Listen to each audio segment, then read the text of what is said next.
Bismillahirrahmanirrahim. Assalamualaikum warahmatullahi wabarakatuh. Alhamdulillah wassalatu wassalamu ala Rasulillah wa ala alihi wa sahbihi wa mawalah wa la hawla wa la quwata illa billahi wa ba'du. Kita lanjutkan kajian kita, masih membahas tafsir surah Al-Baqarah, dan kita masuk pada ayat ke-25. A'udzubillahi minasyaitonirrajim. Bismillahirrahmanirrahim. Wa basyiril ladzina amanu wa 'amilus solihati anna lahum jannatin tajri min tahtihal anhar kullama ruziqu minha min thamaratir rizqan qalu hadzal ladzi ruziqna min qablu wa utu bihi mutasyabihan wa lahum fiha azwajum mutahharatu wa hum fiha khalidun. Dan berilah kabar gembira kepada orang-orang yang beriman serta beramal saleh, bahwa bagi mereka surga yang mengalir di bawahnya sungai-sungai. Setiap mereka diberikan rizki di dalamnya dari buah-buahan, maka mereka mengatakan, inilah yang telah diberikan rizki kepada kami sebelumnya, dan mereka diberi seperti itu mutasyabiha yang serupa. Dan bagi mereka di dalam surga itu disediakan pasangan-pasangan mutahharatun yang suci, wa hum fiha khalidun, dan mereka di dalamnya akan dikekalkan. Baik. Ayat ini, surah Al-Baqarah ayat 25 ini menjelaskan kepada kita tentang para penghuni surga dan juga kenikmatan-kenikmatan surga. Artinya malam ini kita akan menjelaskan dari ayat surah Al-Baqarah 25 ini tentang siapakah para penghuni surga dan bagaimana kenikmatan surga yang Allah anugerahkan kepada kita. Di sini Allah Subhanahu wa taala mengatakan, berilah kabar gembira kepada orang-orang yang beriman dan beramal saleh bahwa mereka akan mendapatkan jannatin. Kalimat jannah ini menggunakan jamak, bukan mufrad, artinya sorga-sorga. Karena sorga itu bukan satu tapi banyak. Dan juga tingkatan-tingkatannya juga banyak. Nanti kita akan jelaskan panjang lebar. Ma'asyiral muslimin wal muslimat rahimani wa rahimakumullah. Ada 20 amal saleh yang disebutkan oleh para ulama, di mana 20 amal-amal saleh yang setiap hari bisa kita lakukan adalah penyebab orang bisa dimasukkan ke dalam surga. Singkat saja, yang pertama birrul walidain, berbuat baik kepada orang tua, dan ini pintu masuk surga paling cepat. Seorang anak yang berbuat baik kepada kedua orang tuanya. Yang kedua, imatatul adza min tariqin nas, berusaha untuk membuang hal-hal yang bisa mengganggu dari lalu lalang manusia di jalan. Dan itu disebutkan dalam sebuah hadis bahwa Nabi melihat ada seorang laki-laki yang berpindah-pindah tempat di sorga. Kemudian sahabat bertanya, hebat sekali orang itu. Maka Nabi SAW menyebutkan amalannya.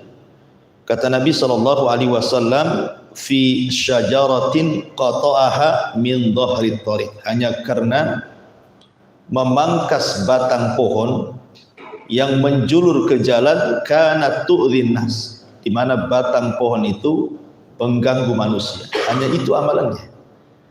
Tetapi di surga dia punya banyak tempat. Kemudian yang nomor 3, al-amanatu fil bai' wat tijarati was-sidqi fil muamalatil maliyati bainan nas.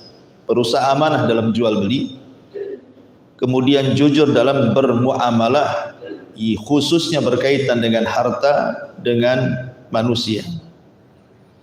Karena Rasul yang mengatakan, at-tajirus saduq al-amin ma'an nabiyyin was-siddiqina wasyuhada.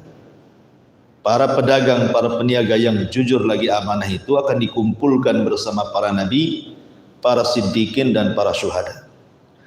Yang nomor 4, qada'u hajatin nas, berusaha untuk membantu hajatnya manusia yang sedang kesulitan. Karena Rasul yang mengatakan, man farraja an muslimin kurbatan farrajallahu anhu biha kurbatan min qurabi yaumil qiyamah.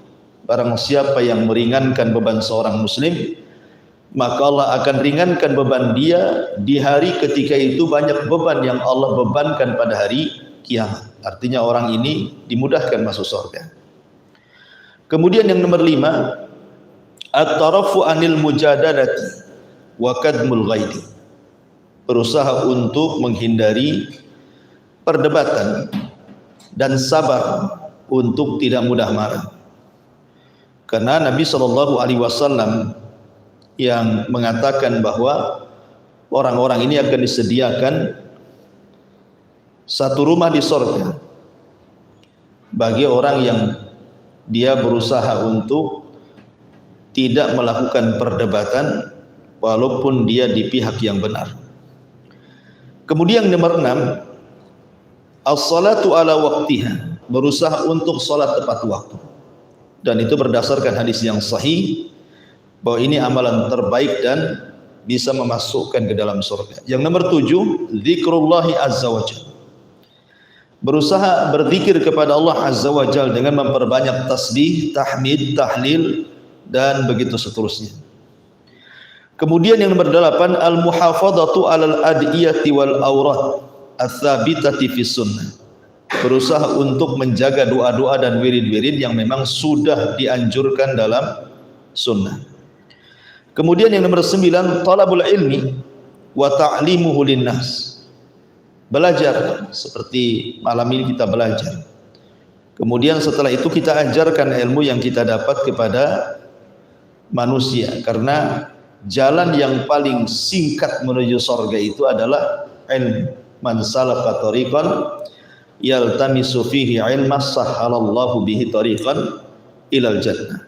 Jadi barang siapa yang meniti berjalan di sebuah ilmu, maka Allah mudahkan jalannya menuju surga. Artinya thalabul ilmi itu jalan singkat menuju surga. Kemudian nomor 10, silatul arham, berusaha untuk bersilaturahim dengan kerabat. Kemudian nomor 11, kafalatul yatim, berusaha untuk mengkafil anak yatim. Karena Rasul yang mengatakan, saya bersama anak yatim di sorga seperti ini. Kemudian merapatkan jari tengah dan telunjuknya. Kemudian yang nomor 12, qiyamul lail, berusaha untuk sholat malam. Kemudian yang nomor 13, as-sadaqah, berusaha untuk bersedekah, dan sebaik-baik sedekah adalah sadaqatus sir, sedekah yang tidak ditampakkan. Kemudian yang nomor 14, tajdidut taubah, memperbaharui taubat. Senantiasa setiap hari kita istighfar. Makanya Rasul aja tidak kurang 100 kali istighfar setiap harinya. Kemudian yang nomor 15, ihsanul wudu, berusaha memperbaiki wudu dan juga mentajdid, memperbaharui wudu. Walaupun sudah punya wudu, umpamanya mau sholat wudu lagi gitu ya. Kemudian juga berusaha melaksanakan sunnah rakaatai al-wudu, 2 rakaat wudu sebagaimana hadis Bilal ketika sandalnya terdengar di sorga oleh Rasul. Kemudian ditanya apa amalan Bilal, maka Bilal mengatakan karena dia tidak pernah meninggalkan wudu dan 2 rakaat sunnah wudu. Kemudian yang nomor 16, as-salatu alal amwat, berusaha untuk melaksanakan fardu kifayah, salat kepada orang yang sudah meninggal, wattiba'u al-janaiz, mengiringi jenazahnya sampai ke kuburan, karena pahalanya besar kan gitu ya. Kalau hanya sekedar salat saja dapat 1 qirat. Kalau sampai menguburkan dapat 2 qirat. Artinya 1 qirat itu sebesar gunung Uhud, berarti 2 qirat 2 gunung Uhud. Kemudian yang ke-17, al-ihsan ilal jirah, berusaha untuk baik kepada tetangga. Karena ada hadis yang mengatakan ketika Rasul ditanya tentang wanita yang rajin sholat malam, rajin puasa sunnah, rajin sedekah, rajin berbuat baik, tapi lisannya tidak baik sama tetangganya. Kata Rasul, dia termasuk wanita penduduk neraka. Kemudian ditanya lagi, ada seorang wanita sholatnya hanya yang wajib saja, puasa hanya yang Ramadan saja, dia pun tidak bersedekah, tapi lisannya dijaga kepada tetangganya. Kata Rasul, dia termasuk penghuni surga. Kemudian juga yang nomor 18, iltizamus sidqi bil qauli wal amal, istiqomah untuk senantiasa jujur dalam ucapan dan juga disesuaikan dengan amalannya. Karena kejujuran itu kata Rasul mengarahkan kepada albir, kebaikan, dan albir itu mengarahkan ke dalam surga. Kemudian yang 19, asyam min mukaffaratidz, berusaha mengilzamkan untuk atau istiqomah untuk melaksanakan puasa sunnah, karena itu termasuk penghapus dosa-dosa, dan pahala puasa itu tanpa batas, beda dengan pahala yang lainnya. Kemudian yang terakhir nomor 20, at-tasamu wal afu, mudah untuk memaafkan bila ada orang yang kemudian menzalimi dia. Berdasarkan hadis ketika ada anak muda yang dikatakan oleh Rasul, sebentar lagi akan keluar anak muda dari pintu ini dan dia termasuk penduduk surga. Kemudian anak muda ini diikuti oleh sahabat, pura-pura bertamu 3 hari, tidak ada amalan yang spesial dari anak muda ini. Tapi sebelum pulang, sahabat ini bertanya, apa sih amalannya? Kemudian anak muda ini, boleh jadi karena setiap malam aku maafkan setiap orang yang berbuat zalim kepada. Ya.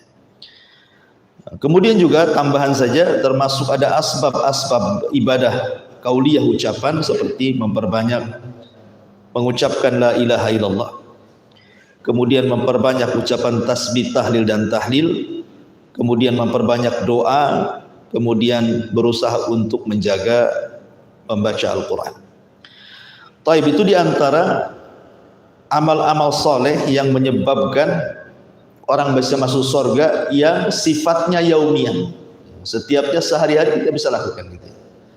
Karena di sini Allah mengatakan wa basyiril ladzina amanu wa amilus shalihat, dan kasih kabar gembira kepada orang-orang yang beriman dan beramal soleh. Ya, amal soleh seperti yang sudah saya tadi rincikan, ada 20 amal soleh penyebab orang bisa masuk ke dalam surga. Kemudian Allah mengatakan anna lahum jannatin, bagi mereka itu ada surga-surga. Kita masuk pada kenikmatan surga. Dalam sebuah hadis Nabi SAW bersabda, a'dadtu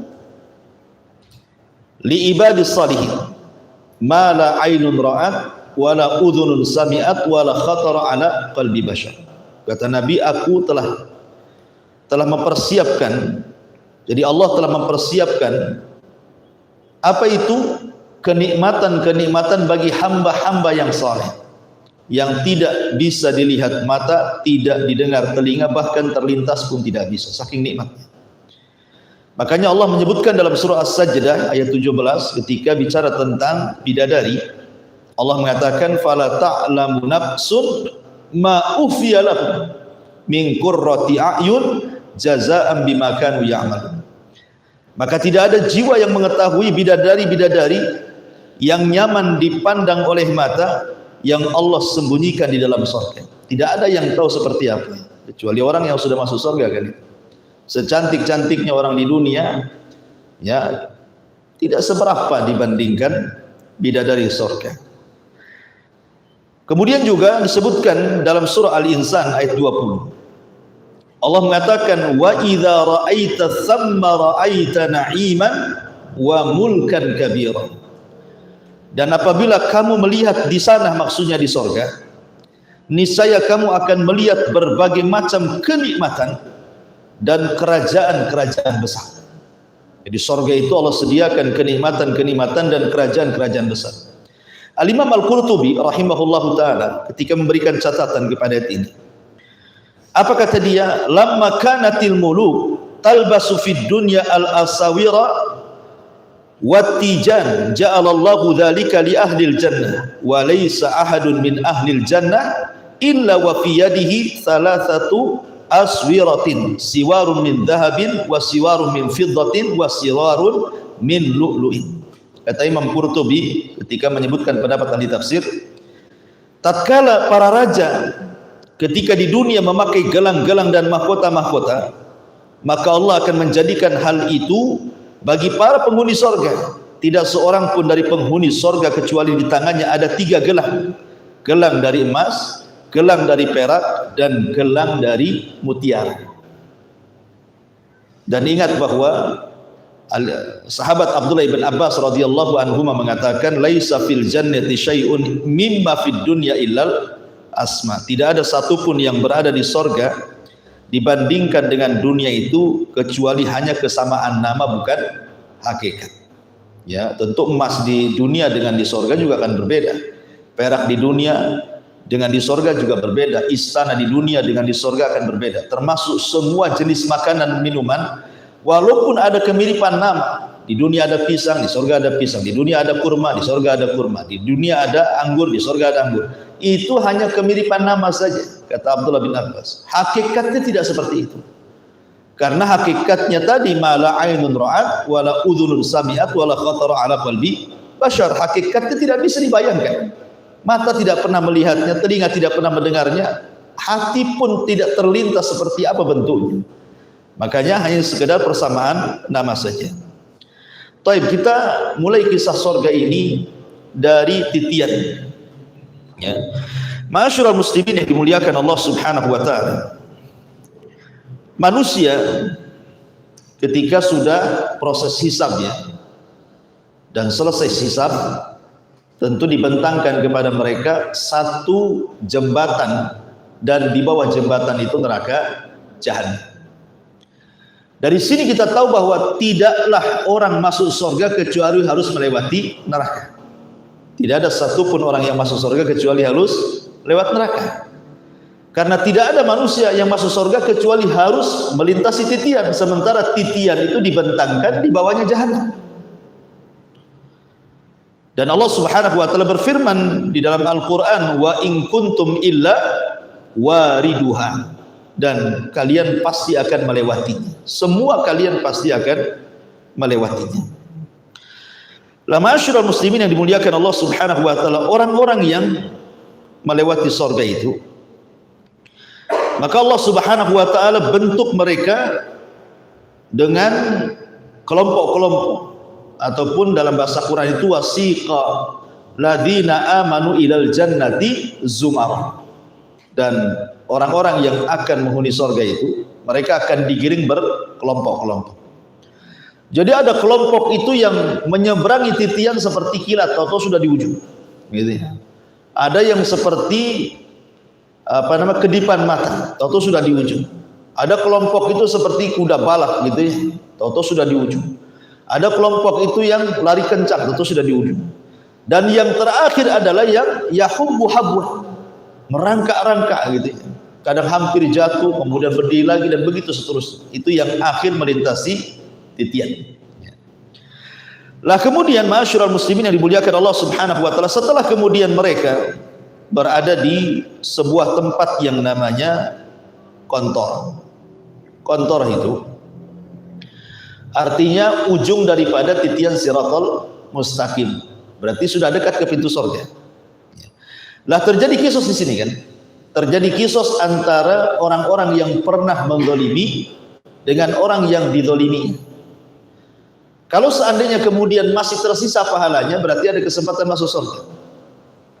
Tetapi kalau seandainya tidak ada lagi yang tersisa pahalanya, bahkan menanggung dosa orang yang dizaliminya, berarti dia harus dimundurkan kembali dan diadab neraka jahanam sampai habis dosanya, baru kemudian dimasukkan kan itu. Lah ketika kemudian manusia berada di pintu sorga, maka Allah Subhanahu wa ta'ala lewat lisan Rasul itu, maka manusia akan bersab-sab situ menjadi mi'atu wa isyruk. Jadi ada sekitar 120 saf. Ya, di pintu-pintu sorga itu dibuat 120 saf ke belakang, kayak orang sholat begitu, ada saf-saf. Ya tentu saf yang paling depan adalah ulul azmi minar rusul. Mereka adalah para ulul azmi. Nuh gitu ya, Ibrahim, Musa, Isa, Musa dan Rasul kita tentunya. Kemudian di bawahnya minan nabiyyin, para nabi. Kemudian siddiqin, orang-orang yang jujur. Kemudian syuhada. Kemudian orang-orang saleh. Ya. Dan tentu yang paling depan adalah umat Rasul. Karena yang paling pertama masuk surga juga nabi, kemudian disusul dengan umatnya. Makanya Rasul mengatakan walaupun kami umat yang terakhir, tetapi justru yang awal-awal masuk surga, ya kan? Anda tahu antum di saf keberapa gitu. Itu kalau ada di situ. Ya mudah-mudahan kita berharap ada di situ. Ma'asyiral muslimin yang dimuliakan Allah Azza wa Jalla, ketika itu mereka kan tidak bisa masuk surga. Kenapa? Karena pintu-pintunya kan tertutup. Akhirnya kemudian Nabi SAW yang maju ke depan, kemudian mengutuk pintu surga.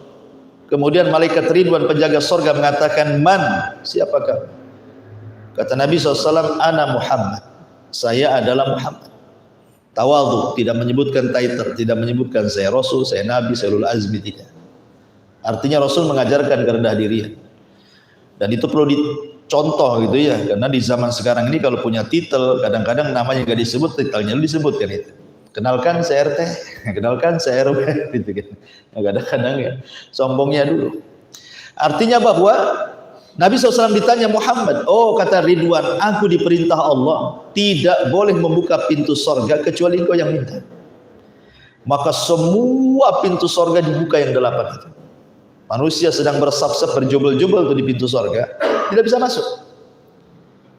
Karena hanya Nabi yang bisa membuka pintu sorga gitu.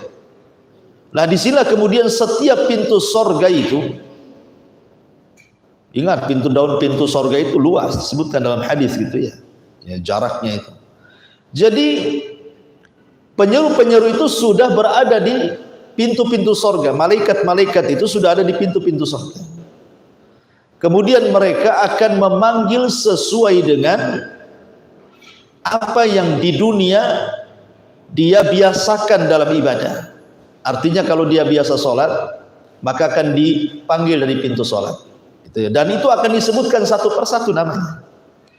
Ya, fulan ahli sholat, masuk dari pintu sholat. Fulan ahli sedekah, maka akan dipanggil dari pintu sedekah. Fulan ahli puasa, maka akan dipanggil dari pintu Rayyan. Jadi manusia akan digolongkan, zumara, dikelompok-kelompokkan sesuai dengan keahlian.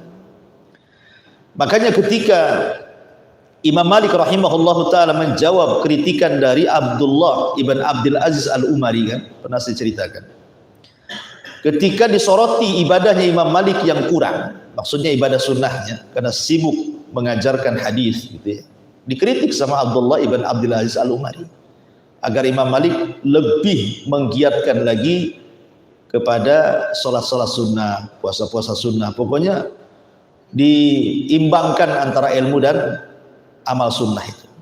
Tapi jawaban Imam Malik menohok gitu ya. Dia ngirim surat kepada Abdul Aziz ibn al-Umari, karena Abdullah ibn Abdul Aziz al-Umari ini bukan seorang alim, maksudnya bukan sekelas Imam Malik, bukan seorang ahli hadis besar, tidak. Dia hanya ahli ibadah. Memang ibadahnya luar biasa. Ibadah wajibnya, ibadah sunnahnya itu terkenal, seorang abid dia. Jadi Imam Malik rahimahullah ta'ala mengatakan, innallaha qad qasama al-arzaq, qad qasama al-a'mal kama qasamal arzaq, katanya. Kata Imam Malik, wahai Abdullah ibn Abdul Aziz al-Umari, bahwa Allah sudah membagi-bagi amal manusia itu sebagaimana Allah sudah membagi rizki kepada manusia. Manusia saja rizkinya beda-beda kan gitu. Ada yang jadi dokter, ada yang jadi pilot, ada yang jadi tukang, ada yang jadi gojek, ada yang jadi menteri, ada yang jadi RT, itu macam orang rizki itu kan. Di dunia saja rizki bermacam-macam. Lah amal soleh juga sama. Terkadang ada orang yang dilebihkan dari puasanya. Makanya Imam Malik meneruskan farubba saimin, farubba rajulin yuftah lahu saum walam yuftah lahu sadaqah, kata beliau. Boleh jadi orang itu dibukakan pintu puasa tapi pintu sedekah dia enggak dibuka. Kalau puasa rajin, suruh sedekah agak malas gitu maksudnya. Kalau suruh sholat malam luar biasa, suruh puasa pulang udah lapar. Jadi orang itu nggak sama semuanya kata Imam Malik, karena orang itu diberikan karunia masing-masing. Ya, makanya kenapa pintu sorga pun dibuat demikian. Karena ada orang yang kemudian dilebihkan dari sholatnya, ada orang yang dilebihkan dari sedekahnya, ada yang dilebihkan dari tobatnya, ada orang yang dilebihkan dari jihadnya, dan begitu seterusnya. Makanya pintu sorga dibentuk masing-masing kelebihan dari ibadah di dunia. Makanya nanti masing-masing dipanggil. Tetapi adakah kemudian orang yang dipanggil dari semua pintu? Ada.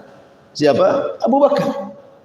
Abu Bakar Siddiq radhiyallahu anhu akan dipanggil dari semua pintu. Apakah hanya Abu Bakar? Tidak.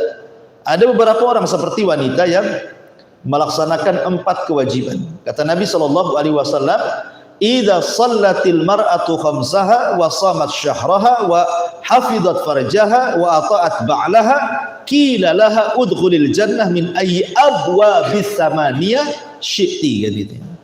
Kata Nabi SAW, apabila seorang wanita menjalankan sholat, menjaga sholat wajibnya, menjaga puasa Ramadannya, menjaga kemaluan dan kehormatannya, kemudian taat kepada suaminya, maka dia akan dipanggil dari 8 pintu sorga sesuai dengan wanita itu kehendaki. Jadi ada beberapa amalan yang bisa orang itu dipanggil dari semua pintu sorga. Ma'asyiral muslimin yang dimuliakan Allah Subhanahu wa taala.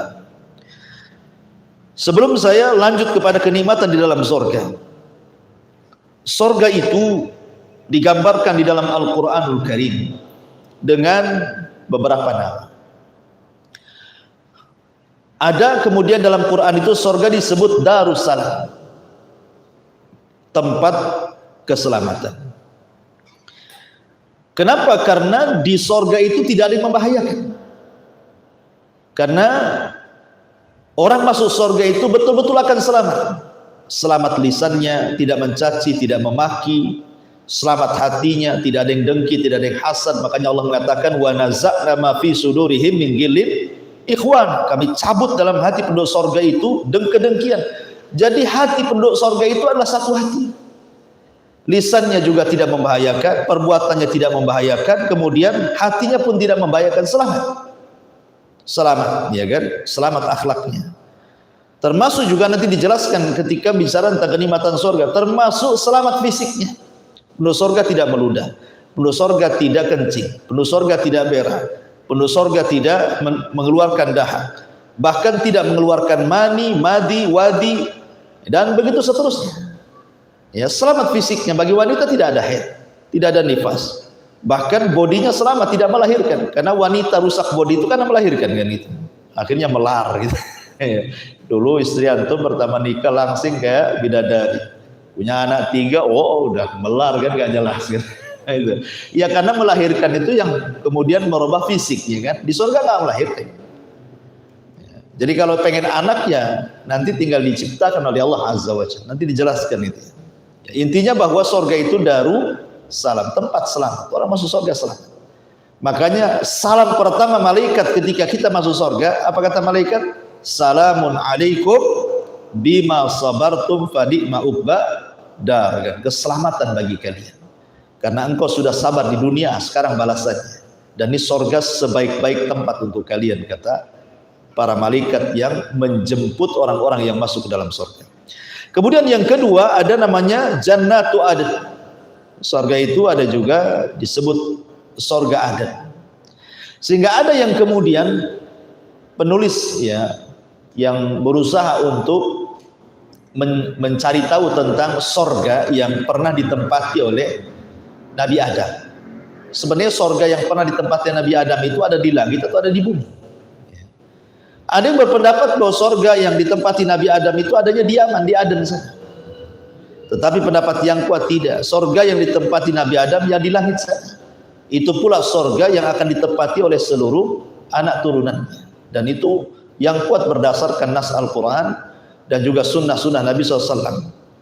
Adapun berdasarkan nas Al-Quran, karena Allah mengatakan di dalam Al-Quran itu Adam suruh turun. Adam suruh turunkan, ihbitu minha jami'a, turun kalian semuanya, kata Allah. Yang namanya turun dari atas ke bawah lah kan gitu. Kalau surga Aden itu maksudnya di Aden Yaman, ya, saya pernah ke Aden, tidak ada bekas-bekas surganya, minimal ada bekas-bekasnya kan itu. Jadi intinya bahwa surga Aden di sini bukan surga Aden yang ada di negeri Yaman, Aden yang ada di langit sana. Kemudian juga Al-Quran mengistilahkan Darun Naim.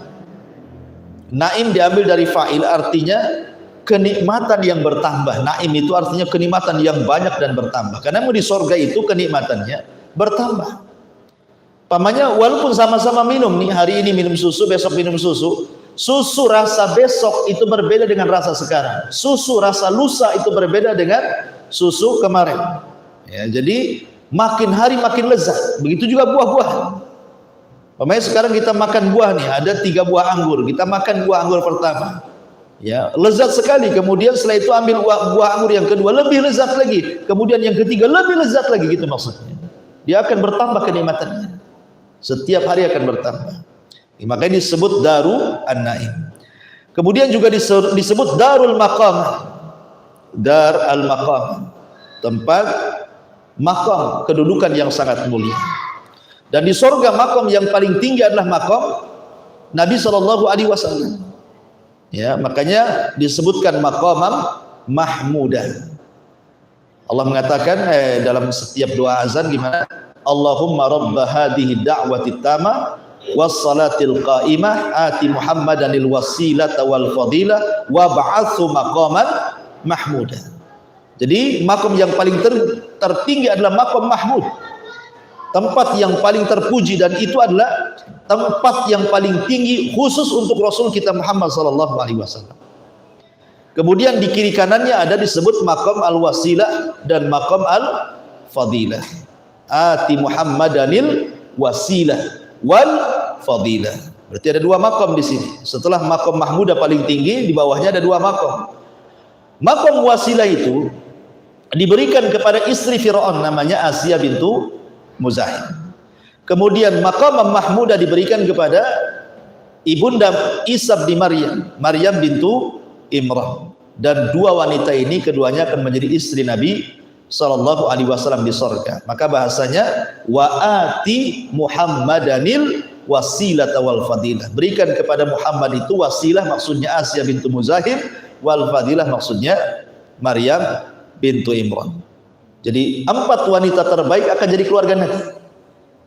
Kita tahu bahwa kamula minan nisa kathir, kamula minar rijal kathirun, walam yakmul minan nisa illa arba, kan itu ya. Laki-laki sempurna itu banyak, tapi perempuan yang sempurna tidak ada kecuali 4. 1 Asiyah bintu Muzahim, 2 Maryam bintu Imran, 3 Khadijah bintu Khuwailid, dan yang terakhir putri Rasul Fatimah bintu Muhammad SAW. Semua akan jadi keluarga Nabi. Asiyah akan dipersunting Nabi di sorga, Maryam akan dipersunting Nabi di sorga, Khadijah ya sudah jelas istrinya, ya kan? Fatimah sudah jelas-jelas anaknya akan berkumpul. Jadi makom yang paling tinggi. Kemudian setelah itu makomnya ulul azmi dan begitu seterusnya. Karena sorga itu saya ulangi bertingkat-tingkat. Kemudian juga yang nomor 5, sorga itu disebut juga Dar al-Khuldi, tempat di mana orang dikekalkan di dalam. Makanya tidak benar buku yang diterbitkan oleh siapa saya lupa namanya. Buku itu judulnya ternyata sorga dan neraka tidak kekal. Kita katakan keduanya kekal. Berdasarkan nas Quran dan hadis Nabi SAW, kekal selamanya. Tentu kekekalan sorga akan berbeda dengan kekekalan Allah. Karena sorga itu awalnya tidak ada, diciptakan baru ada. Ya kan, kalau Allah sebelumnya tidak didahului dengan ketidakadaan, Allah itu akan senantiasa ada. Dan kekalnya sorga itu karena Allah yang berkehendak. Artinya kekalnya sorga tergantung kepada kehendak Allah. Jadi tidak sama kekalnya Allah dengan kekal sorga. Tapi yang jelas Allah berkehendak sorga itu dikekalkan, maka disebut darul khuldi. Kemudian ada disebut jannatul ma'wa, ya, tempat kembali. Artinya tempat kembali kita bukan di bumi. Ma'wa itu tempat kembali kita. Ya, jangan sampai kemudian kita jadikan dunia ini tempat kembali kita, sehingga menghabiskan seluruh energi kita, harta kita, tenaga kita hanya untuk membangun istana di bumi. Percuma, ya kan? Kalau orang kemudian membangun istananya di bumi dengan membeli istana yang megah, kendaraan yang mewah, tanah yang luas, dan begitu seterusnya, nanti juga akan ditinggal. Betapa banyak orang-orang kaya setelah numpuk kekayaannya kemudian meninggal, kekayaannya direbut ahli warisnya, kan? Karena memang dunia itu bukan tempat kembali. Makanya Nabi SAW mengatakan kepada Abdullah ibn Umar radhiyallahu anhu, kun fid dunya ka'annaka gharib aw abirus sabil. Abdullah ibn Umar, jadilah di dunia ini seperti orang asing yang hanya lewat sesaat, ataupun jadikan dunia ini tempat persinggahan saja. Singgah saja sebentar, nanti akan jalan lagi, ya kan? Karena memang tempat kita bukan di dunia tetapi di sorga. Makanya ada istilah sabda Nabi yang mengatakan man ahabba liqa Allah ahabballahu liqa'ah, wa man kariha liqa Allah karihallahu liqa'ah. Barang siapa yang cinta berjumpa dengan Allah, Allah cinta berjumpa dengan dia. Siapa yang benci berjumpa dengan Allah, Allah pun benci berjumpa dengan dia. Apa maksudnya? Maksudnya kalau dia ketika di dunia dia investasikan seluruh nafasnya untuk akhirat, ya, hartanya dia bangun untuk istana di sorga, kemudian kehidupannya hanya untuk sorga saja. Ketika dia sedang mendekati sakaratul maut, dia akan cinta dengan kematian dan akan cinta dengan Allah. Karena apa? Dia ingin segera menempati sorga yang selama ini dibangunnya di dunia, sehingga dia cinta berjumpa dengan Allah dan Allah pun cinta berjumpa dengan dia. Tapi kalau seluruh kekayaannya, seluruh waktunya dia investasikan di dunia, ketika hendak meninggal berat dia, sehingga dia benci berjumpa dengan Allah karena tahu akhirnya neraka. Makanya Allah benci juga berjumpa dengan dia. Makanya di sini di antara nama surga adalah jannatul ma'wa.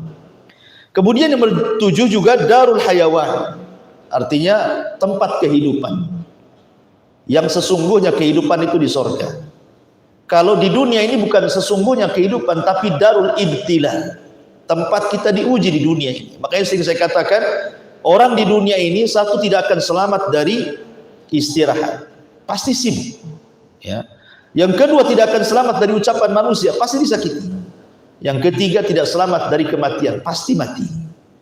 Dan karena memang bukan kehidupan, ya, akan banyak masalah di dunia ini. Karena ini bukan cari kehidupan yang sebenarnya adalah darul hayawan. Maksudnya tempat kehidupan yang hakiki, yang penuh dengan kebahagiaan yang sempurna itu hanya ada di surga. Kemudian juga surga disebut al-firdaus, dan firdaus ini surga yang paling tinggi.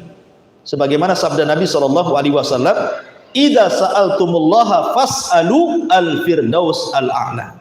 Apabila minta surga jangan tanggung-tanggung, kata Rasul. Minta surga yang paling tinggi, maksudnya surga firdaus. Kenapa? Karena surga firdaus itu a'lal jannah, yang paling tinggi surganya, wa fawqahu arsyur rahman, di mana atapnya langsung arsy Allah Subhanahu wa taala. Kemudian juga disebut maq'adus sidqin, gitu ya, tempat duduk, tempat tinggal yang betul-betul, ya, tempat tinggal. Bukan hanya sekedar di dunia saja. Kadang-kadang kita sudah buat rumah yang bagus, masih ada saja kurangnya, ya, ada saja celahnya, pengen dirombak lagi, pengen ini lagi, pengen ini, banyak keinginan, ya. Taib, ini nama-nama surga. Masuk kepada sifat-sifat surga. Ma'asyiral muslimin yang dimuliakan Allah Azza wa Jalla, surga itu memiliki tingkatan yang luar biasa. Sebagian para ulama mengatakan bahwa tingkatan di surga itu sebanyak huruf dalam Al-Quran. Sebagian lagi mengatakan bahwa tingkatan di surga itu sebanyak ayat dalam Al-Quran. 6.500 kurang lebih ayat dalam Al-Quran. Ya, ada yang mengatakan sebanyak huruf dalam Quran, berarti banyak, gitu ya. Ada yang mengatakan sebanyak ayat dalam Al-Quran. Dan ini berdalil dengan sabda Nabi SAW ketika Allah berfirman kepada penduduk surga, Iqra, bacalah Quran. Menunjukkan bahwa Quran itu bukan dibaca di dunia saja, sampai ke surga disuruh baca. Iqra, baca Quran. Wartaq, naik, pilih tingkatanmu di surga, suruh naik kita, ya. Karena penduduk surga itu bisa terbang. Ya, kalau di dunia kan Superman aja bisa terbang, itu pun settingan kan itu. Kalau di surga itu memang bisa terbang orang.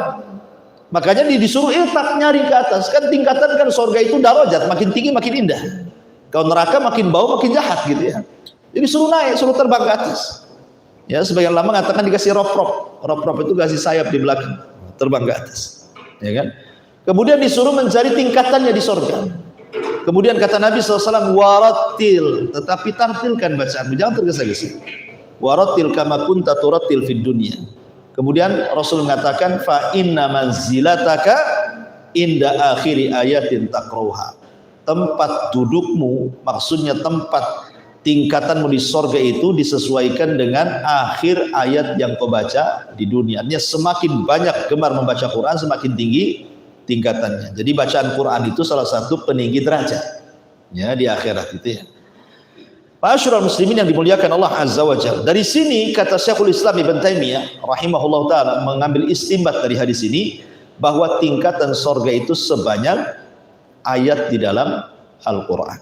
Ya, ada juga yang mengatakan sebanyak huruf di dalam Al-Qur'an. Lah dari tingkatan-tingkatan sorga itu Allah kecualikan ada mi'atu darajatin. Jadi ada 100 derajat tingkatan yang itu dikhususkan untuk para mujahidin. Karena memang para mujahidin itu memang terkenal perjuangannya di dunia kan. Sudah menghabiskan waktunya, biayanya, bahkan nyawanya, sehingga derajatnya dikhususkan. Ada khusus ya kan, 100 derajat itu khusus bagi para mujahidin. Taib.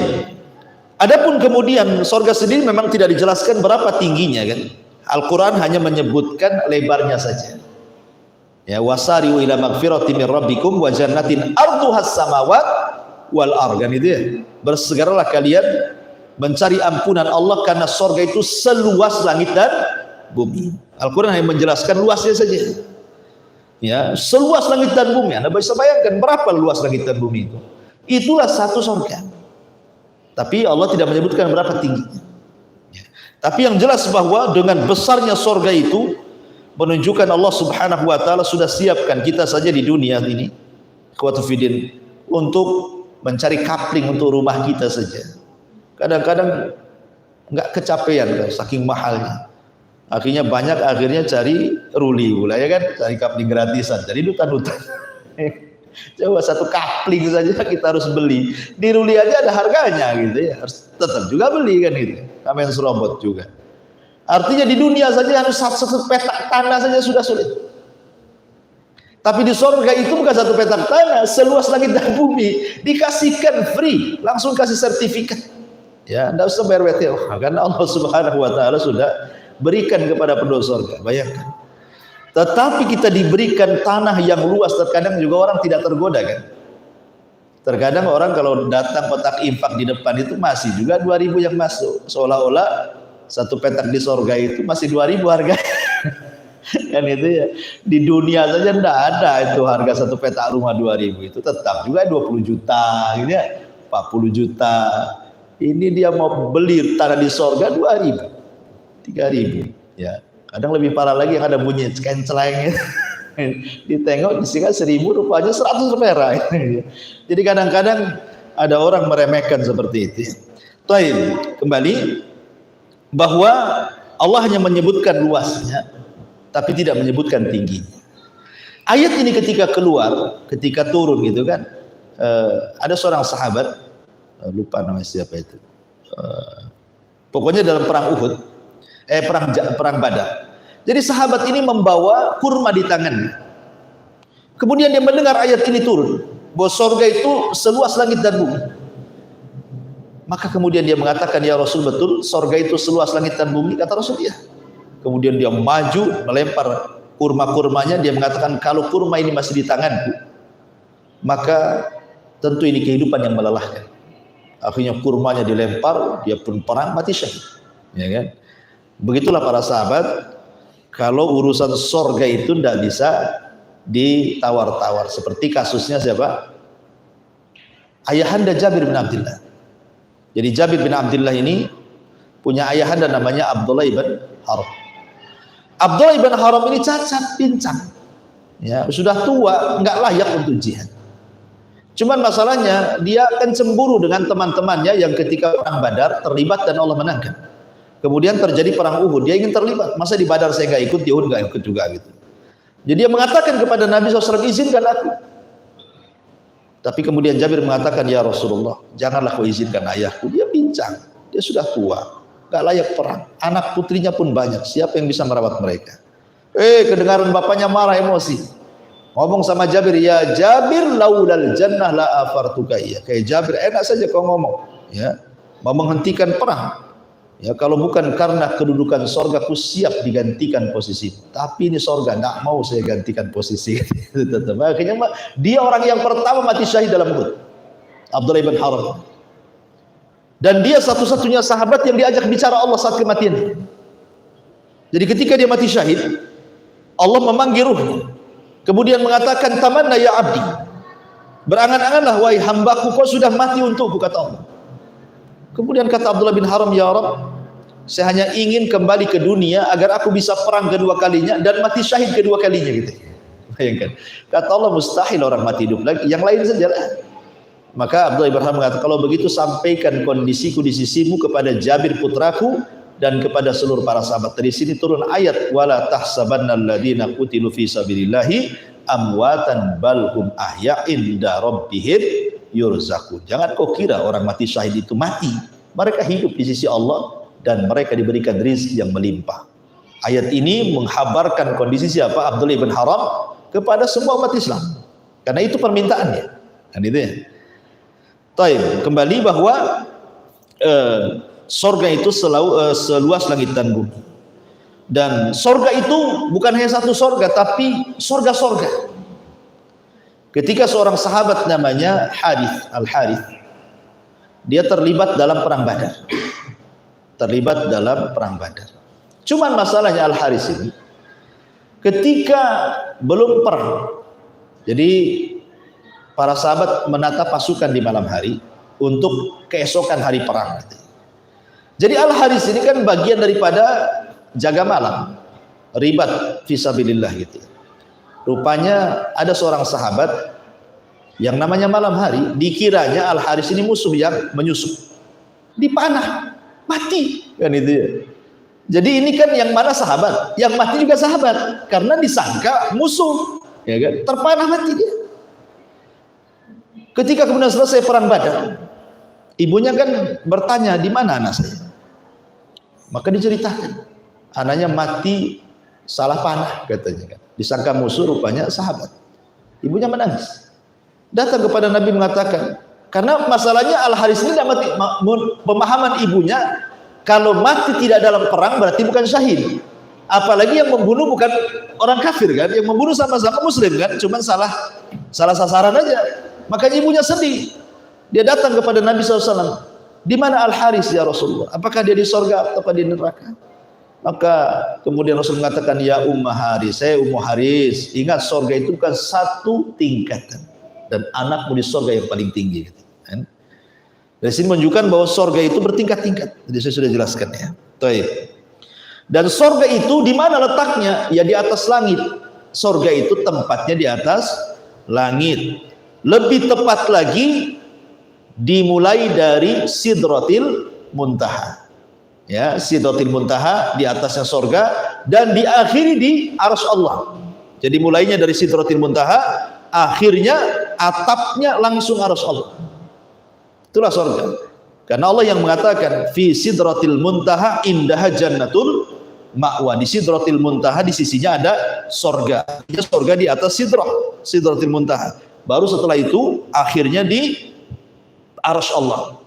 Sebagaimana hadis yang tadi saya baca ketika menjelaskan sorga Firdaus, apa kata Rasul? Wasaqfuha arsyu Rahman. Sementara atapnya sorga Firdaus, sorga yang paling tinggi itu adalah Arsy Allah. Jadi kita tahu bahwa posisi sorga itu dimulai dari Sidratil Muntaha dan diakhiri dengan Arsy.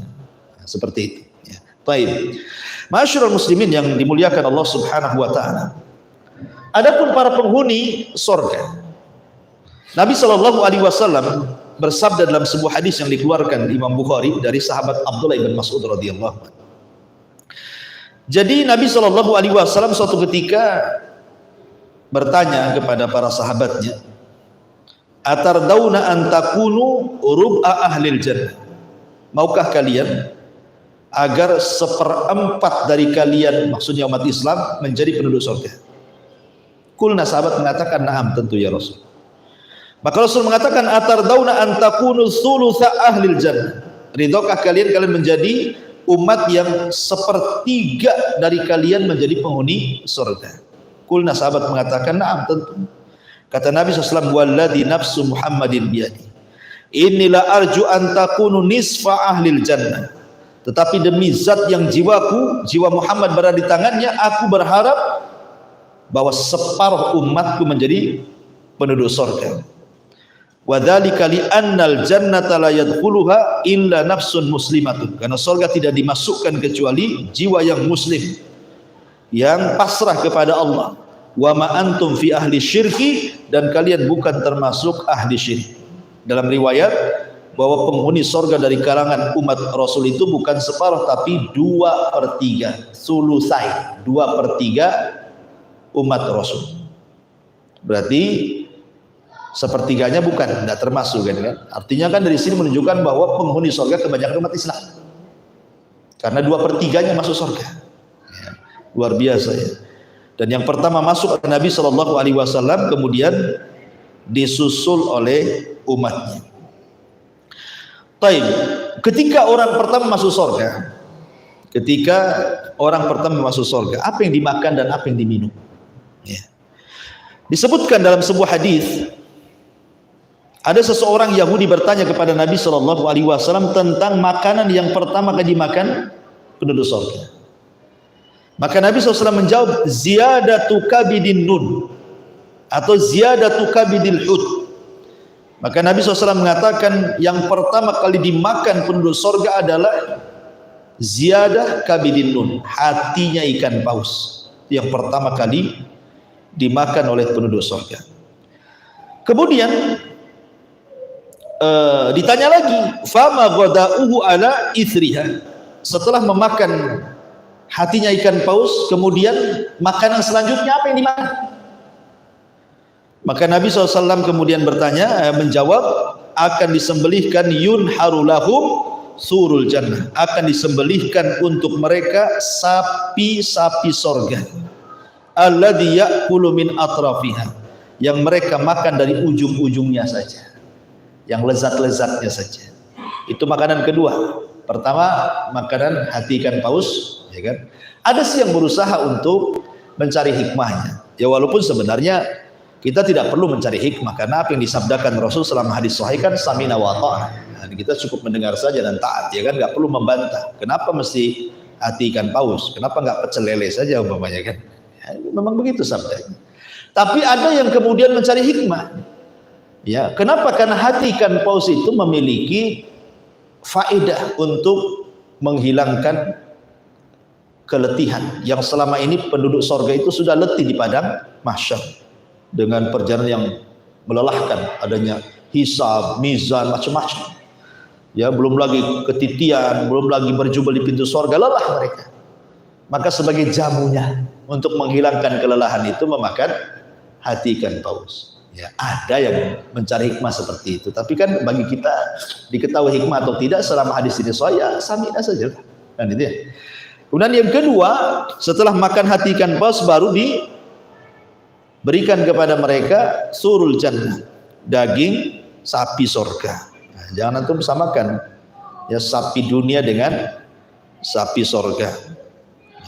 Kemudian ditanya lagi, fama syarabuhum alaihi, setelah mereka makan kabidil hud, makan dulu gitu ya, kemudian daging sapi baru minum ya. Dan dalam kesehatan kan gitu juga kan, habis makan kan jangan minum kan, setengah jam baru minum, nah, kan itu dalam kesehatan itu. Karena di sini juga begitu kan, makan dulu baru kemudian minum kan. Nah, jadi minumnya itu ada jeda. Fama syarabuhum alaihi, lalu apa minuman mereka? Maka Rasul mengatakan min ainin tusamma salsabilah. Kata Nabi SAW, maka minuman yang pertama kali diminum penduduk surga adalah diambil dari mata air salsabilah. Jadi minumannya namanya salsabila. Ada yang mengatakan air jahe, ya wedang jahe bahasa kitanya ya kan. Tapi kan wedang jahe di sini kan beda dengan wedang jahe di sana kan gitu ya. Jadi ambil dari mata air salsabila. Gitu. Kata orang Yahudi ini sodaqta kau benar wahai Muhammad. Dan Allah mengatakan ukulu hadaim wa dilluha tilka uqbal ladina taqau wa uqbal kafirina nar. Dan buahnya tak henti-henti dengan naungannya, demikian pula itulah tempat kesudahan bagi orang-orang yang bertakwa. Taib. Ya. Di sorga itu, saya ulangi dari awal, adalah tempat yang penuh dengan keselamatan. Selamat fisiknya, selamat lisannya, selamat hatinya. Dari Jabir bin Abdullah radhiyallahu anhu, Nabi SAW bersabda, "Inna ahlal jannati ya'kuluna fiha wa yashrabun, wala yatfulun, wala yabulun, wala yataghawwatun, wala yamtakhitun." Qalu fama balu ta'ami? Qala jusa'un wa raskhun karushil miski. Yulahhamuna at-tasbiha wat tahmida kama tulhamuna nafsa. Sesungguhnya penduduk sorga itu mereka makan aja, minum saja. Namun mereka tidak meludah, mereka tidak kencing, mereka tidak buang hajat, mereka tidak mengeluarkan dahak. Ada orang bertanya, berarti nggak ada toilet di sorga Ustaz? Ya nggak ada, ngapain itu ada toilet? Oh nggak buang hajat, nggak kencing, apa yang dibuatkan toilet? Di sorga itu tidak ada kamar mandi, tidak ada toilet, ya kan? Dan tidak pernah mandi juga. Memang badan mereka bersih. Ya, selamat dari bau badan, tidak ada daki gitu ya. Oh nggak ada yang keluar lah, cairan-cairan yang dibenci oleh penduduk dunia itu nggak ada di surga. Kemudian para sahabat bertanya, lalu bagaimana nasib makanan di perut mereka kalau mereka tidak buang hajat ya Rasulullah? Maka Rasul mengatakan cara membuang hajatnya dengan cara bersendawa. Itulah buang hajatnya. Kan gitu. Kalau kita itu berarti kenyang gitu. Tapi kalau di sorga ya maksudnya sendawanya itu adalah buang hajatnya, atau dengan cara berkeringat dan keringatnya berbau minyak misik. Ini keringatnya sebagai buang hajat, subhanallah. Jadi senanglah keringat berbau misik itu kan. Kalau kita aja buang hajat di dunia makanya ada sepiteng itu karena jijik manusia melihatnya dan tidak mau menciumnya kan gitu. Ini keluar keringat bau misik lagi. Mereka diilhami selalu bertasbih, bertahmid sebagaimana kalian selalu bernafas. Karena seluruh makhluk di sorga itu, benda apapun, pohon apapun, mereka akan bicara. Jadi bisa bicara semuanya. Sendok bisa bicara, gelas bisa bicara, piring bisa bicara, semua bisa bicara. Ya. Dan mereka senantiasa bertasbih dan bertahmid. Semua yang di sorga itu semua. Dan kalau ngirim pesan itu, pamannya antum ingin berjumpa dengan Nabi SAW, kan mustahil. Surga antum di bawah, Nabi berada di makom di atas surga Firdaus, mana? Tapi pengen ketemu. Ya. Maka tinggal ngomong saja, nanti akan tersampaikan kepada Nabi SAW dan Rasul yang turun menemui kita. Tidak mustahil kita berjumpa dengan Nabi SAW. Dan Rasul pun ingin berjumpa dengan kita. Rasul rindu ingin berjumpa dengan kita. Kata Nabi SAW saat 5 hari menjelang wafatnya kan dia ziarah ke kuburan Uhud. Kemudian pulang menangis. Sahabat heran kenapa menangis. Kemudian Rasul mengatakan, "Ishfaqtu li ikhwan." Aku rindu ingin berjumpa teman-teman. Sahabat mengatakan, "Awalasna ikhwanuka." Rasul, bukankah kami teman-temanmu? Kata Rasul, bukan. Kalian sahabat-sahabat. Adapun ikhwani alladzina lam yarawni wa yu'minu bi. Kaum yang tidak pernah melihatku tapi beriman denganku. Itulah teman-teman. Artinya Rasul juga rindu ingin berjumpa dengan kita. Ya, maka kita pun akan berjumpa dengan Rasul kalau kita masuk ke dalam surga. Kemudian sifat makanan dan minuman di surga itu adalah semau kita. Ya. Makanya Allah Subhanahu wa taala mengatakan dalam surah Al-Waqiah ayat 20-21, wa faqihatin mimma yatakhayyarun wa lahmi tairin mimma yashtahun. Dan buah-buahan dari apa yang mereka pilih sesuka mereka. Kalau di dunia pengen durian ya nunggu musim durian. Nah, sekarang lagi musim durian. Itu udah makan durian belum? Ya. Pengen manggis nunggu musim manggis, pengen dukun musim, ada musimnya di dunia sini.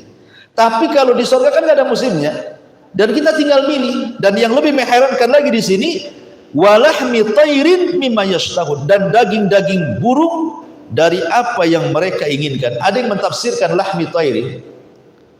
Lahmi tairin diartikan bahwa semua binatang yang ada di surga itu semua terbang. Ya, semua terbang. Karena di sini kalimatnya tair, burung. Ya, lahm itu daging, tair itu artinya sesuatu yang terbang. Jadi tidak ada binatang yang melata seperti binatang bumi yang bergerak di bumi itu tadi. Ya, kalau di bumi kan memang karena ada hubungan gravitasi bumi sehingga manusia tidak bisa terbang kan, masih tersedot bumi sehingga ya kita ya jalan di bumi, kambing jalan di bumi, semua di bumi. Tapi di surga kan sudah tidak ada gravitasi, enggak ada lagi. Sehingga kemudian semua terbang. Ya, semua terbang, kambing terbang, sapi terbang, terbang. Antum aja jadi Superman terbang. Ya, makanya disebut Ja'far At-Tayyah.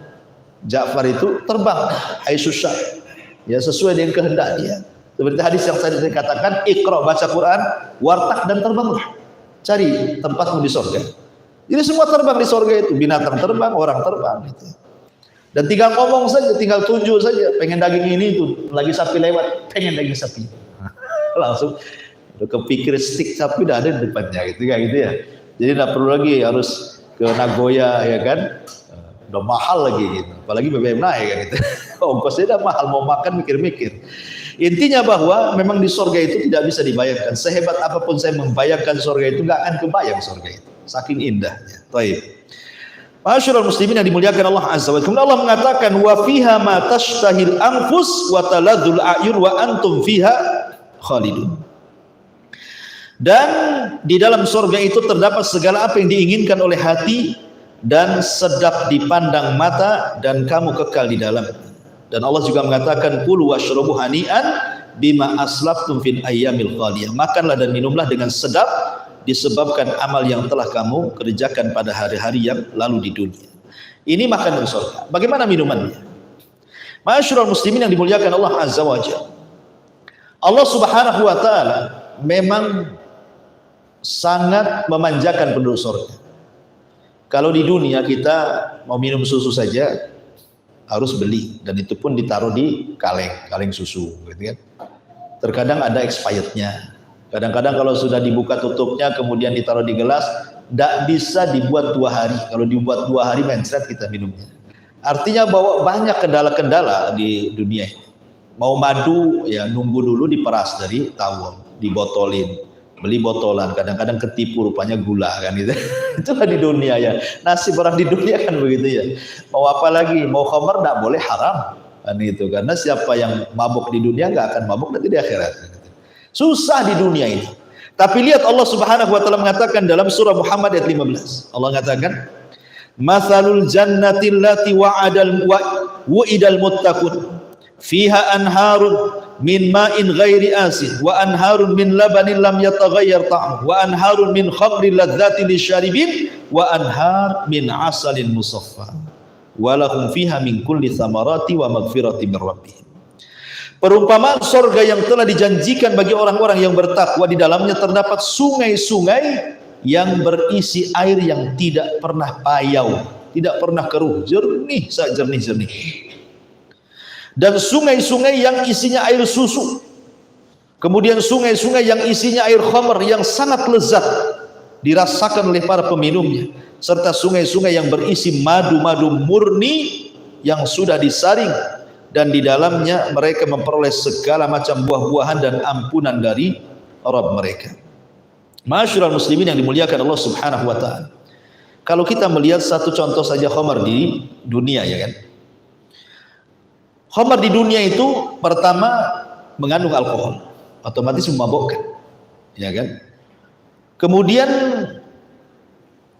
yang kedua membuat pening kepala. Paling rendah orang minum khamar itu sakit kepala.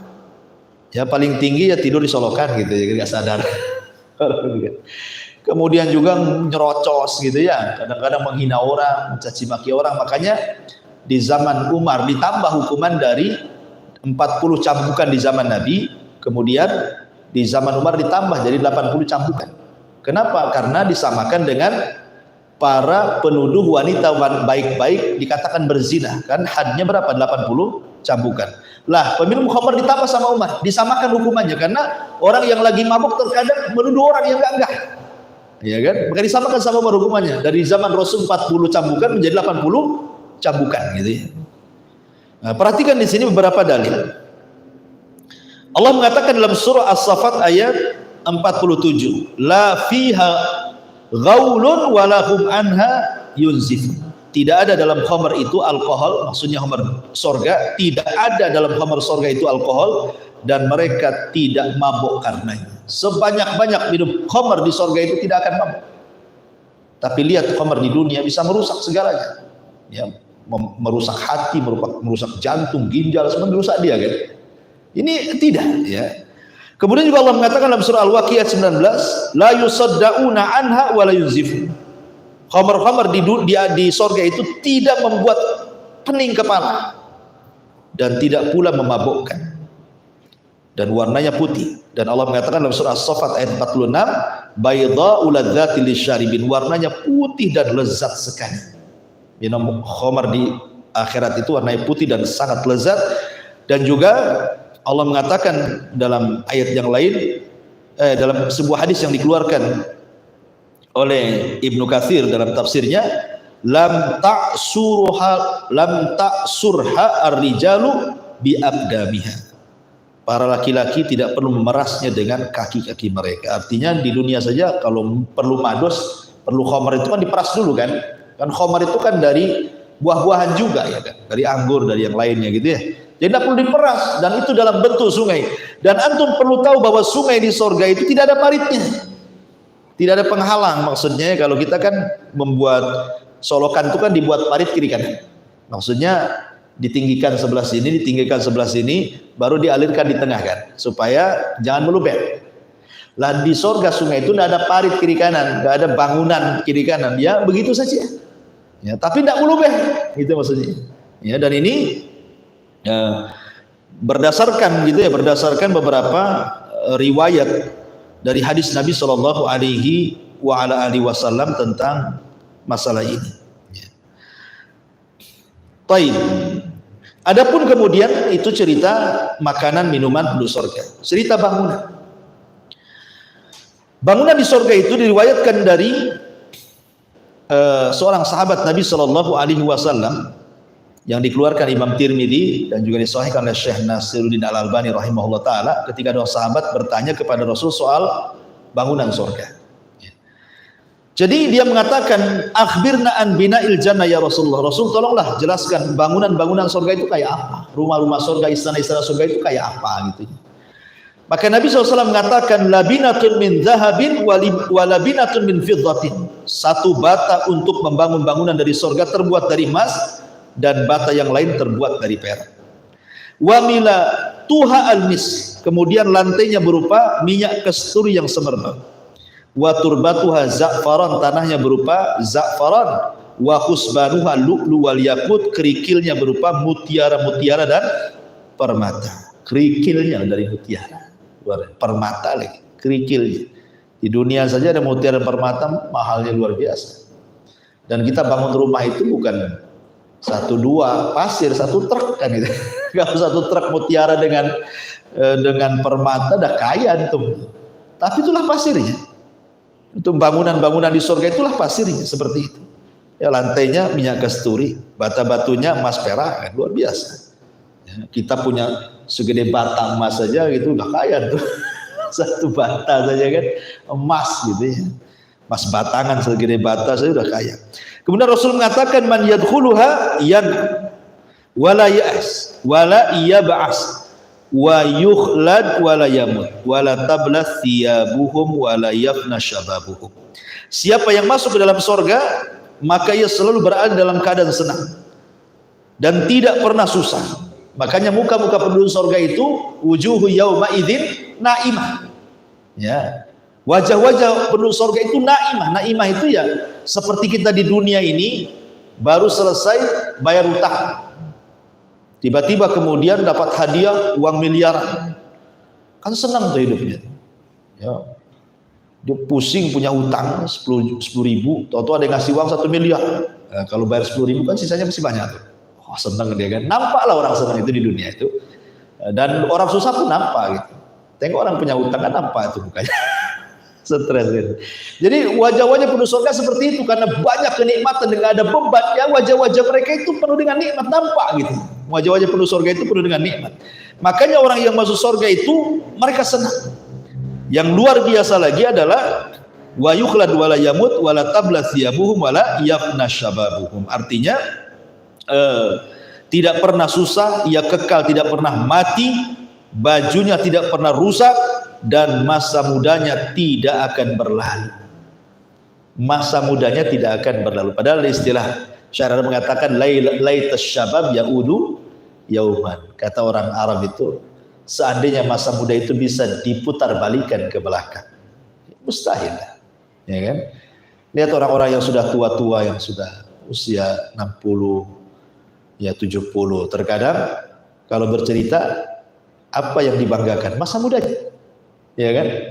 Orang-orang yang sudah purnawirawan kadang-kadang kan, itu yang diceritakan apa? Masa dia berjabat masa muda. Apa mungkin kembali? Nggak mungkin. Hanya cerita saja, nostalgia saja. Cerita dulu, kalau dulu saya kan gitu ya. Kalau purnawirawan itu biasa begitu. Zaman saya dulu, gitu biasa. Jadi, tapi kan mustahil. Sementara di sorga itu kan tidak ada berlalu. Makanya usia penduduk sorga itu sama dengan usia Isa ketika diangkat ke sorga. Berapa usianya? Antara 33 sampai 34. Itulah usia penduduk sorga. Ya. Ma'asyiral muslimin yang dimuliakan Allah Subhanahu wa taala. Adapun pohon di sorga itu ada pohon namanya tuba, pohon tuba.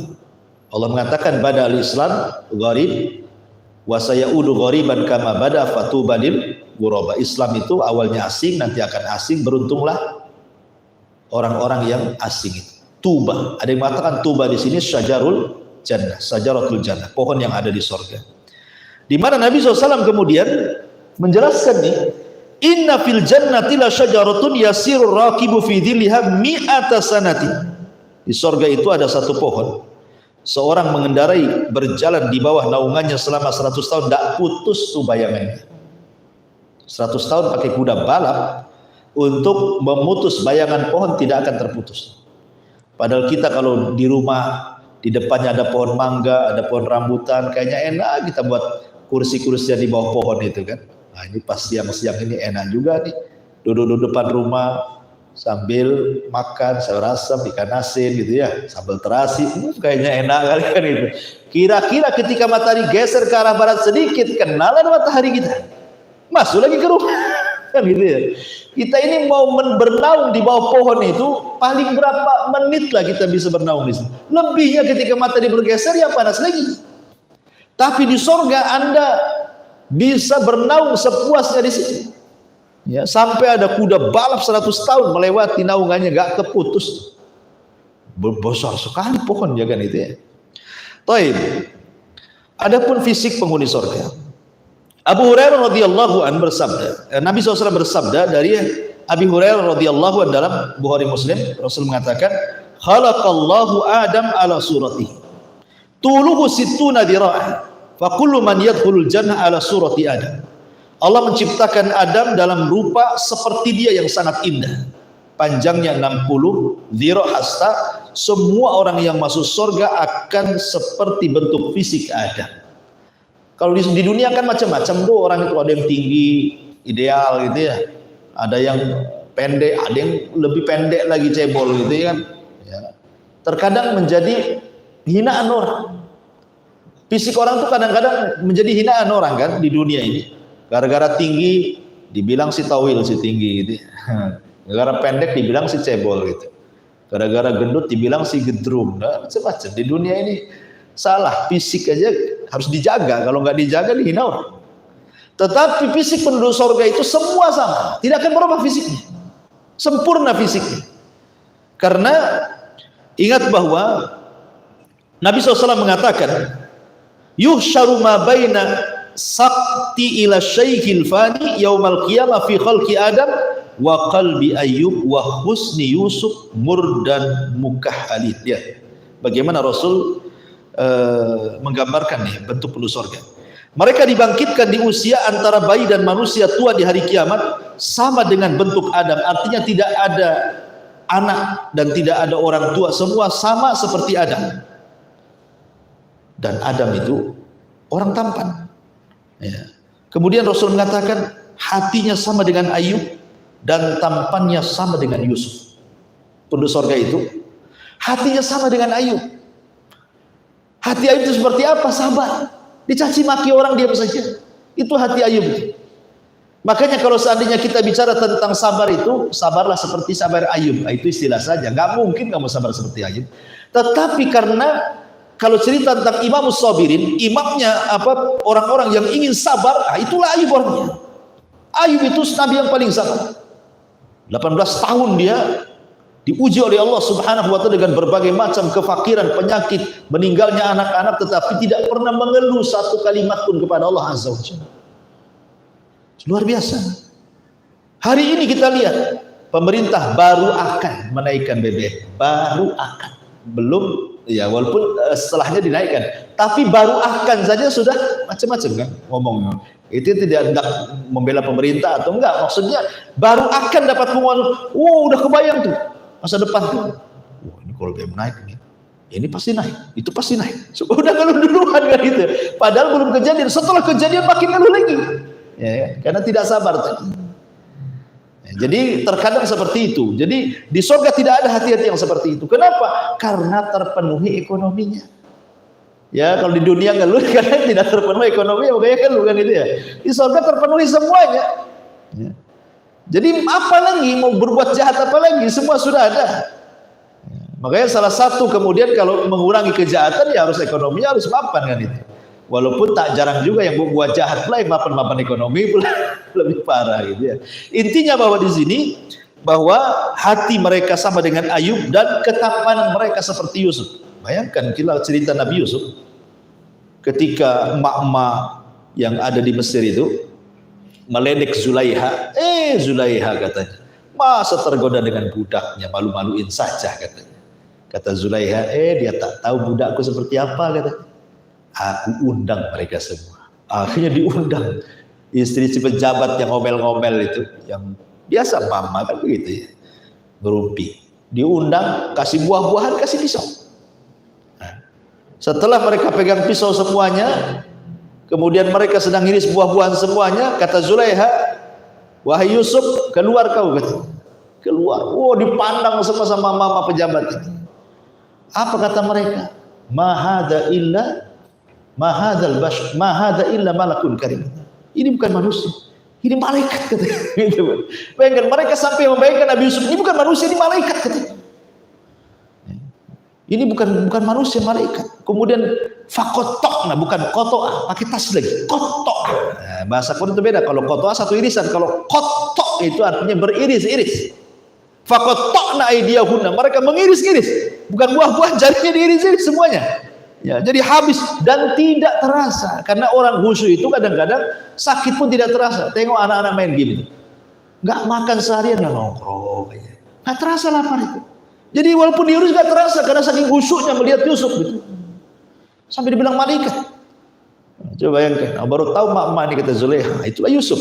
Kenapa aku tergoda dengan dia? Akhirnya bapak-bapak pejabat takut istrinya terfitnah. Akhirnya mereka buat pasal karet, kita penjarakan saja Yusuf katanya.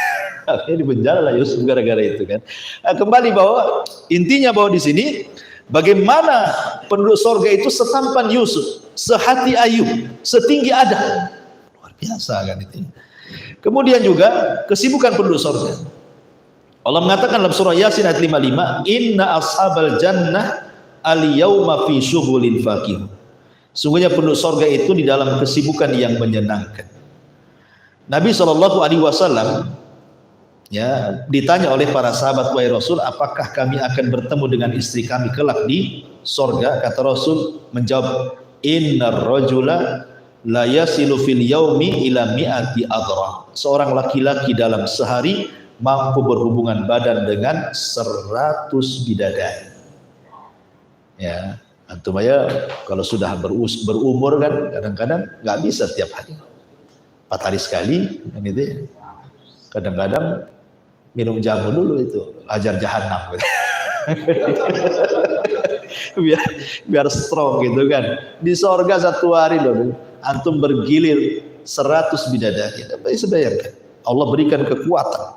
Dan ketika para ulama mentafsirkan surah Yasin 55, maksudnya perlu sorga itu fi syughulin fakihun, kesibukan yang menyenangkan itu artinya memecahkan keperawanan. Ya, jadi pecahkan keperawanan, tapi tidak pernah janda-janda gitu. Ya kalau habis perawannya pecah dibuat lagi perawan lagi. Makanya Allah mengatakan inna ansha'nahunna insha'an wa ja'alnahunna abkaran uruban atraba. Ketika ada nenek-nenek datang kepada Rasul, orang seperti saya ini bisa masuk surga enggak Rasul? Kata Rasul, enggak ada nenek-nenek di surga. Nenek ini pulang nangis. Dikira dia tidak masuk surga. Maka Rasul mengatakan bilang sama nenek itu, bukan nenek itu tak masuk surga, maksudnya di surga enggak ada nenek-nenek.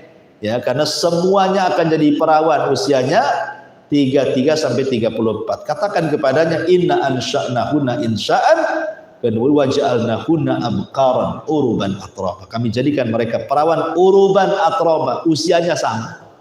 Mau laki-laki perempuannya segitu. Enggak akan hilang masa mudanya. Kemudian kemah-kemah di surga. Inna fil jannati khaymatun min lu'lu'i mujawwafatin arduha sittuna mila. Di surga ada kemah dari mutiara yang dilubangi, lebarnya 60 mil. Antum kalau mau honeymoon dengan istrimu, hangout atau apa istilahnya kan, harus bayarlah ke hotel kan. Kadang-kadang kalau mau ke hotel yang agak mahal, tak ada pula duit gitu. Terpaksa kelas melati. Ya sesuai dengan pesa lah kan itu. Tapi di surga disediakan fasilitas kamar disediain. Karena tahu sebenarnya surga itu dunia ini miniatur surga. Apa yang kita hajatkan, disenangkan di dunia itu disediakan di sana gitu. Apa sih kemauan kita?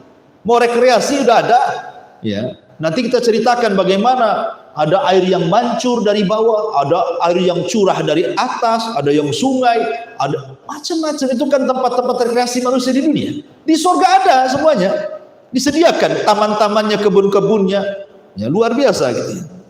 Kemudian juga di antara pasar surga, di surga juga ada pasar.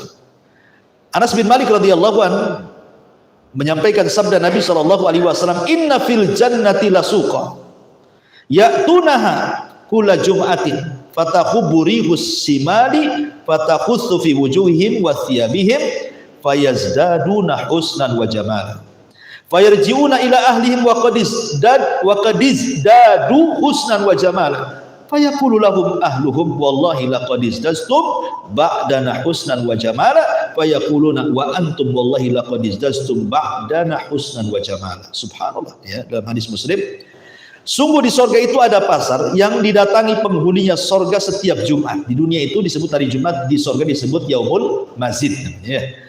Bertiuplah angin dari utara mengenai wajah dan pakaian mereka hingga mereka semakin indah dan tampan. Mereka pulang ke istri-istri mereka dalam keadaan telah bertambah indah dan tampannya. Keluarga mereka berkata, "Demi Allah, wahai suamiku, engkau semakin bertambah indah dan tampan." Para suami pun mengatakan kepada istri-istrinya, "Kalian pun semakin bertambah indah dan cantik." Artinya setiap Jumat atau disebut dengan Yaumul Majid di surga itu, ya, ada setiap Jumat itu untuk memperbaiki fisik manusia. Jadi setiap Jumat itu makin tampan, Jumat berikutnya tampan lagi, Jumat itu makin tampan, begitu maksudnya. Bahkan ada hadis ini memang tidak sahih ya, tapi masyhur gitu ya. Jadi orang yang masuk ke dalam surga itu, hadis ini dhaif ya. Jadi orang ini masuk ke dalam pasar, ketika pulang itu, jadi di pasar itu banyak gambar-gambar. Mungkin kalau di dunia ini kalau antum masuk ke tukang cukur, kan ada itu gambarnya banyak kan. Mau gaya apa kamu? Ya, mau gaya apa? Mau gaya orang pang ini gitu. Mau gaya orang ini begini, semua ada. Jadi di pasar itu semua muka ada. Tinggal antum pilih pengen seperti itu. Nah, nanti berubah muka antum kayak gitu. Itu maksudnya. Itu tapi hadis lemah. Ya, tapi bisa juga terjadi. Namanya di surga itu sesuatu yang mustahil jadi mungkin. Ya kan? Sesuatu yang mustahil jadi mungkin. Ya. Dan di surga itu bukan tempat orang jualan, bukan kayak di dunia gini ya, jam 8 buka ruko gitu. jam 5 tutup rukun. Nah, bukan, maksudnya hanya untuk berjumpa dengan teman-teman dia selama di dunia itu akan berjumpa di pasar itu kan. Sepekan mereka nggak jumpa dengan kawannya. Jadi kalau ingin jumpa dengan kawan itu sepekan sekali datang ke pasar, ketemulah kawan-kawannya, nanti cerita. Antum yang ketemu di sini cerita, oh, dulu kita ngaji sama Abu Mero, ingat nggak? Jadi diingatkan tuh kejadian peristiwa di bumi itu semua ingat itu. Nah, disitulah terkadang kemudian sebagian mereka tanya, lemana kawan kita yang satu itu yang sama kita kesana kemari ngaji? Kata malaikat, di neraka. Oh, maka mereka sepakat teman-teman, ya Rabb la taqtamilu ladzatina hatta tukhrijahu minan nar. Ya Rabb, jangan kau sempurnakan kelezatan kami sampai kau keluarkan teman kami di surga dari neraka. Sampai mereka berikan syafaat kepada teman yang masuk neraka. Kalau memang masih layak berikan syafaat dan mereka meninggal tidak musyrik gitu ya. Jadi teman-teman yang baik di surga itu memberikan syafaat. Makanya Allah mengatakan kalau gitu kau pergi ke neraka ambil temanmu gitu. Jadi pasar itu juga untuk tempat berkumpulnya teman-teman seminggu sekali. Kadang-kadang mengingat nostalgia kita di bumi, teringat di pasar itu. Kemudian sebelum pulang disitulah ada angin yang merubah semua fisiknya. Ketika datang kepada istrinya, kaget istrinya, nggak kenal, kok makin tampan. Nah, suaminya bingung, kok kamu makin cantik gitu. Nah, coba sekali-kali antum bawa istri ke pasar gitu. Kira-kira makin cantik itu makin mengkerut. Kadang-kadang yang ditulis itu ya ditulis bawang ini semua. Pulang tuh enggak ada pakaian jadinya. Gitu. Jadi yang tidak ditulis malah dibeli, yang ditulis pula tadi beli. Suaminya makin mengkerut lah kan gitu. Dari sini ma'asyiral muslimin yang dimuliakan, betapa tingginya kenikmatan di surga itu, yazdad wa yazdad. Artinya kenikmatan di surga itu bertambah dan bertambah dan begitu seterusnya. Ikhwan, udah 9:30 ya. Ini kalau di surga nggak habis-habis. Masih banyak pembahasan. Insyaallah kita ada kesempatan nih, banyak ada orang telepon dari tadi, mungkin penting kayaknya. Ya mungkin sampai di sini dulu, tidak ada tanya jawab. Subhanallah bihamdika, asyhadu an la ilaha illa anta astaghfiruka wa atubu ilaik. Allahu ta'ala alam. Assalamualaikum warahmatullahi wabarakatuh.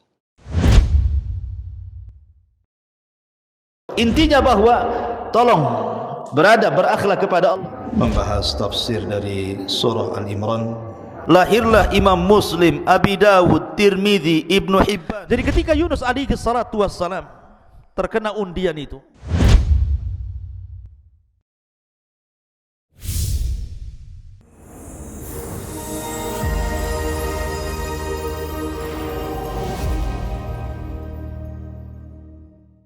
Nerosit memberikan perlindungan 24 jam dari keluhan asam lambung.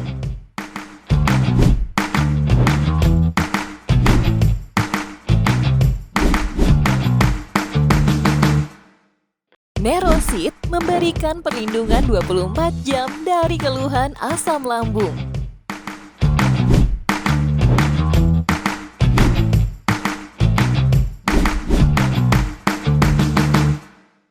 Nerosit memberikan perlindungan 24 jam dari keluhan asam lambung.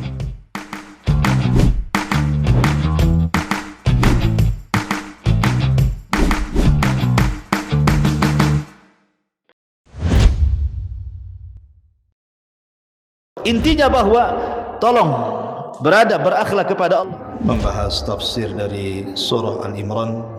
Lahirlah Imam Muslim, Abi Dawud, Tirmidzi, Ibnu Hibban. Jadi ketika Yunus alaihi salatu wassalam terkena undian itu,